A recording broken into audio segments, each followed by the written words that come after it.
Hey, how's it going, guys? So back with something a little different. I know I've kind of been hinting at this, but I kind of want to get this going. So we'll kind of jump right into it.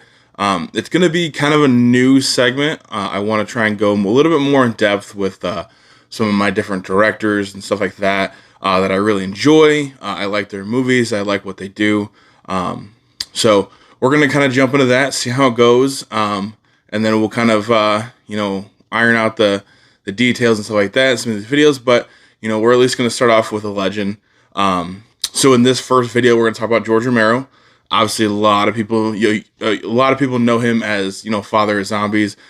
He's done a lot of movies. I have not seen all of them. I know some of them I don't even think came out just because they were earlier in his career. A lot of shorts and stuff like that. But basically, he was born February 4th, 1940, in New York. Like I said, Father of Zombies. Obviously, you've seen his movies if you're a big fan of horror. Night of the Dead or Night of the Living Dead, Dawn of the Day of the Dead, and then he had a lot of the other movies. Diary of the or Dying of the Living Dead and stuff like that. Those were like his later movies. Before he passed. Unfortunately, he did pass in 2017. I always wanted to meet him before that happened. Unfortunately, that wasn't able to happen.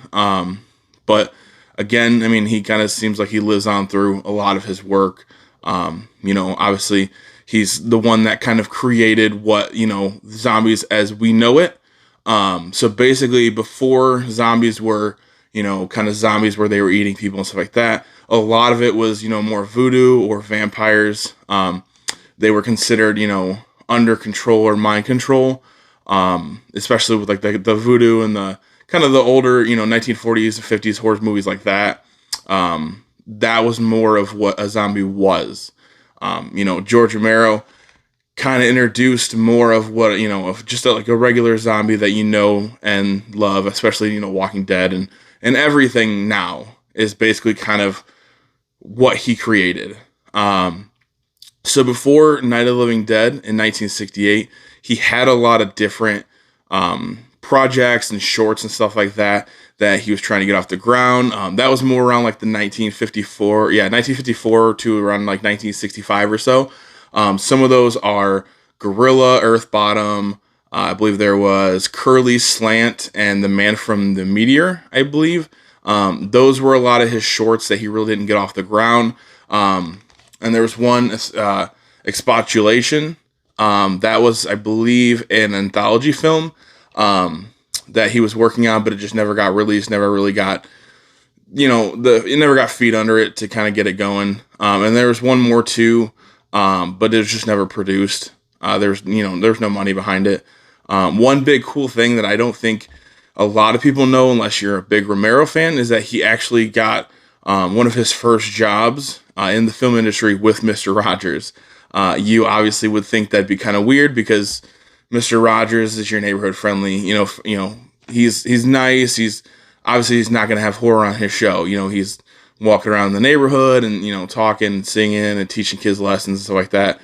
So you wouldn't think George Romero would work for him or work with him, but that was one of his big, I guess, considered big jobs in the film industry. The nice thing was that he directed a couple of shorts for him. So that kind of got his feet wet. That got him in the door as well. So that's a awesome little kind of tidbit that I honestly had no idea unless I looked a little bit more into him. So yeah, it's really cool that Mr. Rogers is helping out everybody, even people in the horror industry. And, who knows? Maybe we wouldn't have zombies if it wasn't for Mr. Rogers. So then obviously we get up to 1968, Night of the Living Dead. That budget was only $114,000. Obviously, back in the day, 1960s, there was more, or you could do a little bit more with the money you had. So obviously, $114,000 today would be absolutely nothing for a movie. You literally probably couldn't get that off the ground with it. But the crazy thing is that movie actually grossed $30 million or right around $30 million. So technically, that is the highest grossing indie movie of all time. And you got to think too, in the 1960s, 1970s, when people started to watch a little bit more and stuff like that, $30 million is a lot of money, especially for an indie movie, especially for a horror movie around that times. Especially some of the controversy with that movie with the black male lead. George Romero, again, he's done interviews. He never intended for that to actually be, the subplot or anything like that.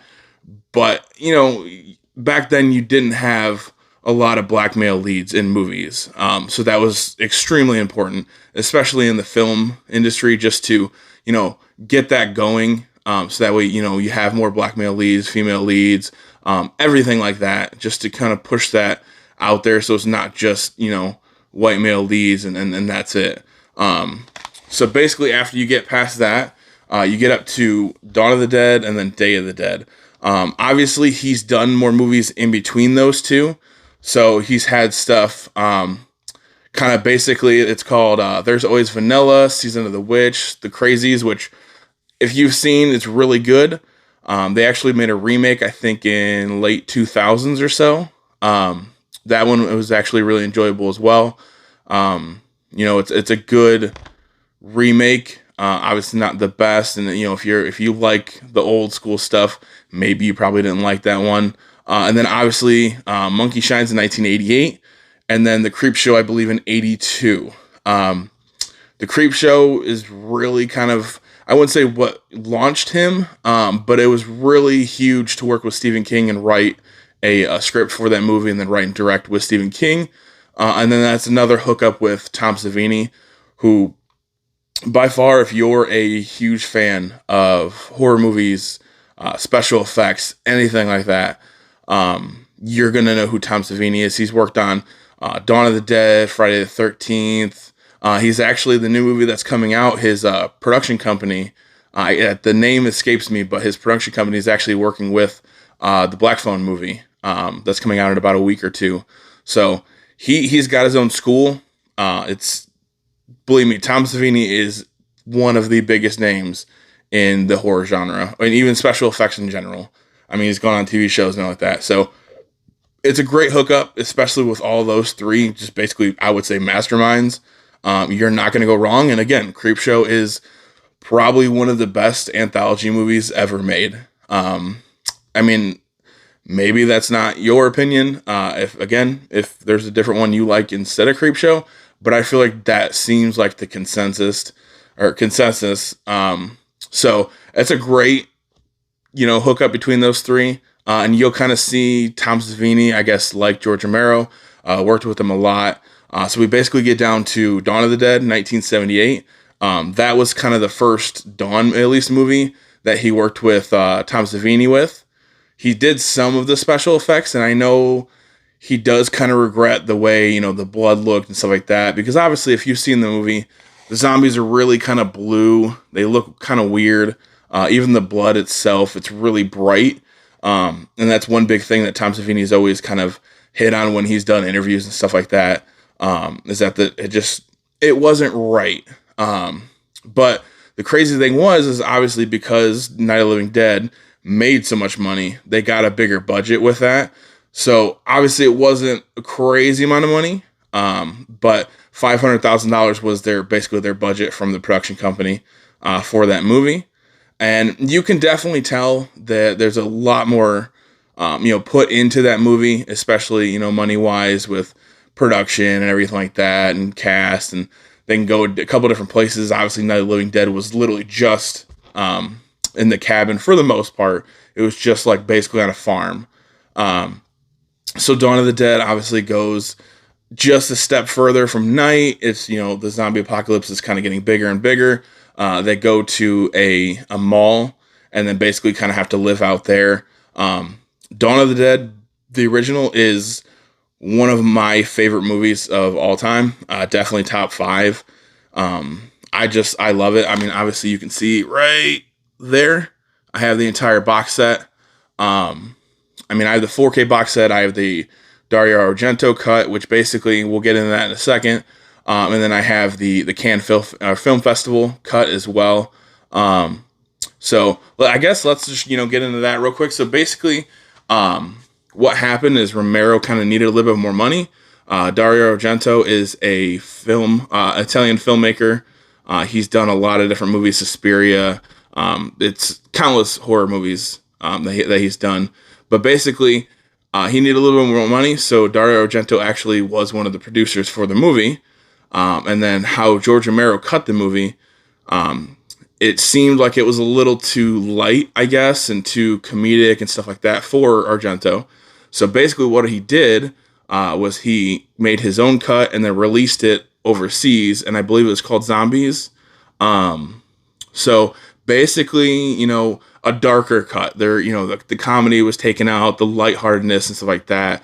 A lot of the jokes were taken out, and you can definitely see there's more of a darker tone, more of like a scarier tone, I guess you would say, because by far Romero's cut is, to me, the best cut.